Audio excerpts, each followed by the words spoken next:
What's going on, everybody? Justin Watches Movies here. Time to talk about my worst films of 2018. These are the films that I thought were really terrible and don't deserve to be on the best list. So before we get started, make sure to subscribe to my channel down below and hit that bell notification so you guys don't miss any of my up and coming list videos like top 10 best movies of the year. As well as comment down below with your least favorite movies of 2018. This year has been a roller coaster of a year. Some really good films, some decent films, and some pretty bad films as well. As always, we're going to include some dishonorable mentions, movies that were pretty bad, but not as bad as the top 10 movies. Dishonorable mentions include Proud Mary, Winchester, 50 Shades Freed, Death Wish, and Midnight Sun. So let's get this list started with number 10, Mortal Engines. Mortal Engines was a pretty good looking film, I will admit that.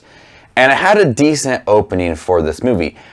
But quickly after that, it got rid of the action, the feeling for this movie. It ran into a very boring tone. I was not interested in what this movie was about, the characters, the setup for it. None of it was interesting to me. And I found it to be very disappointing. Like I said, I liked the beginning. I thought it was a pretty well thought out concept for a movie. And the opening had some thrilling sequences.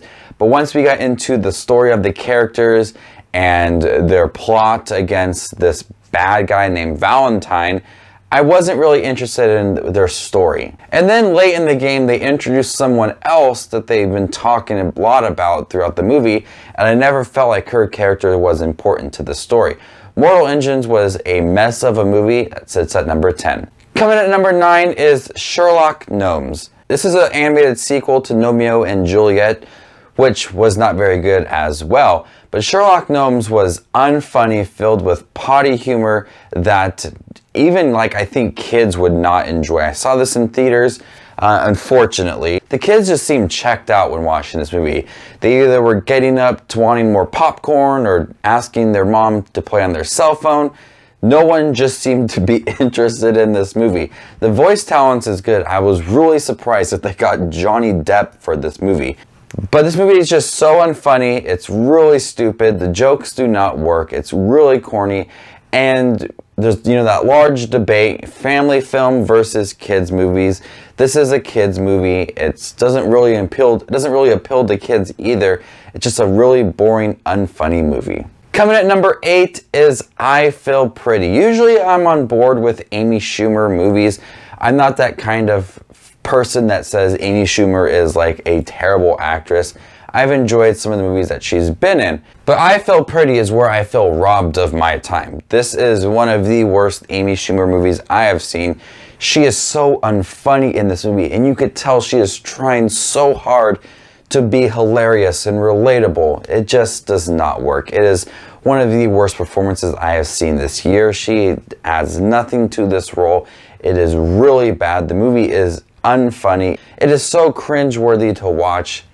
Her trying to navigate through her newfound life is ridiculous. It is boring. I felt so many different emotions when watching this movie. None of them good, all bad, but Amy Schumer does not do a very good job in this movie at all. It is probably the worst Amy Schumer movie I have seen. Coming at number 7 is Fantastic Beasts: The Crimes of Grindelwald.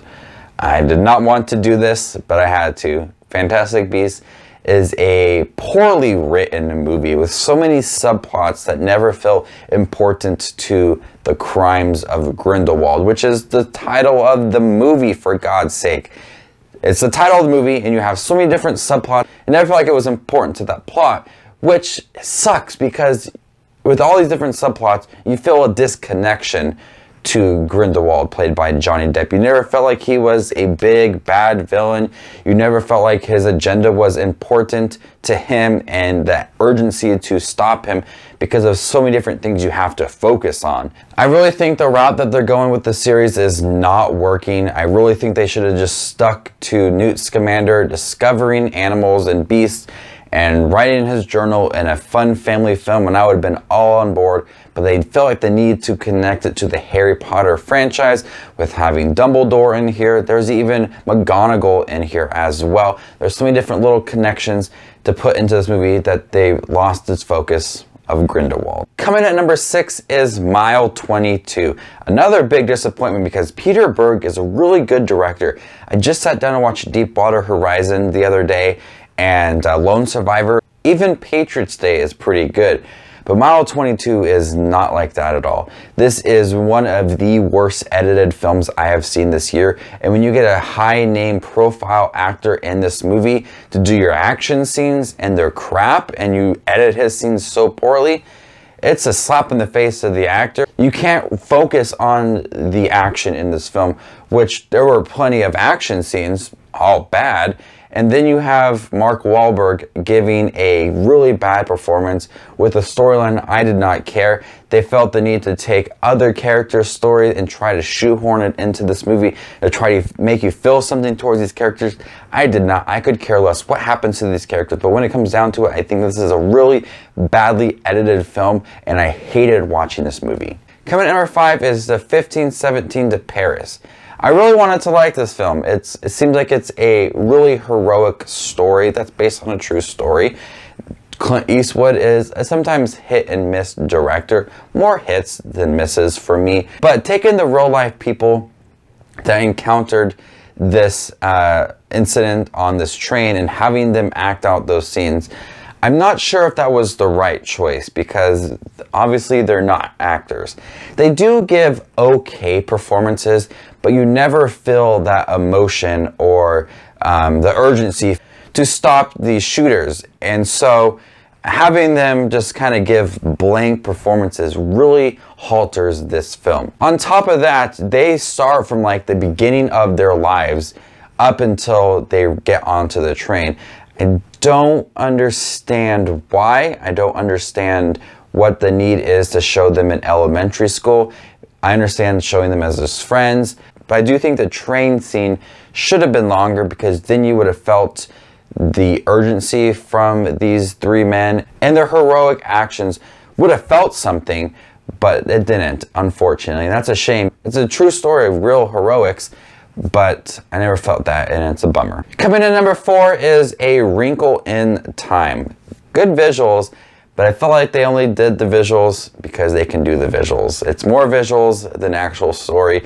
I've never read the book, but it's a shame that my introduction to A Wrinkle in Time is this movie because now I never want to read the book. It's a poor movie with a story that never felt urgent. I never cared about this girl's adventure to find her father. Some really bad acting, especially from Oprah Winfrey and Zach Galifianakis as well. Really odd scenes with Oprah, especially when she's really large. I never really understood that scene. I don't care a lot about the story.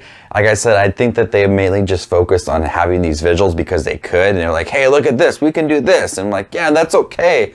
But what about these characters? I want to know more of them. I really didn't know much about the story. Coming in at number 3 is Show Dogs. I could sit here and tell you that a lot of these films from this year were bad. Some straight to DVD or Netflix films like Daphne and Velma or Woody Woodpecker would be the worst films of the year. But Show Dogs got a theater run, and I regret everything. It is a stupid movie, and sometimes I would think, okay, I could forgive this movie, but the jokes were bad, and the voice acting from the dogs were terrible, and the humans did not do a good job of interacting with the dogs.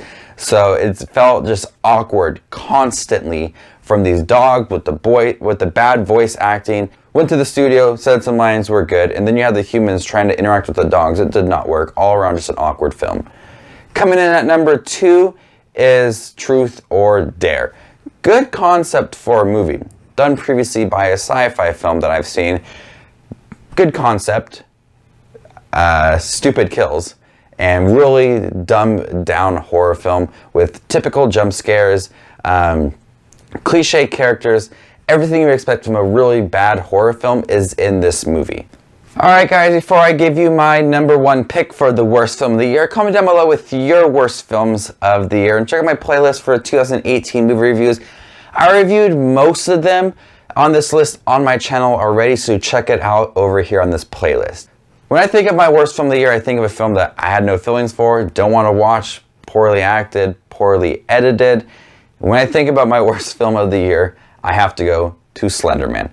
Slender Man is a character that really terrifies me. I could look at a picture of Slender Man, be creeped out. I could watch people play that video game and him creep up behind you, and I could be freaked out. So part of me was kind of freaked out to see this movie, and now I'm not afraid of Slender Man. I guess I could say that about this movie, that I'm not afraid anymore.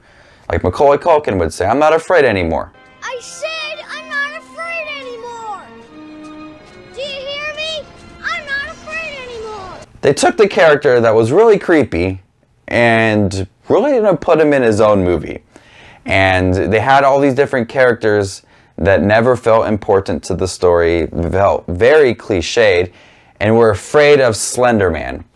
But the movie didn't put Slender Man into this movie too much, and so in turns never felt like their fears of Slender Man were valued because they never made him an opposing threat to these teenagers. It's a shame because I really wanted to see a really creepy story from this character that I've been disturbed at for many years of my life.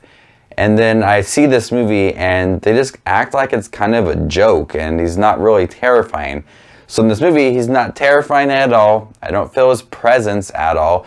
I never felt like he was like a disturbing creature, and that sucks.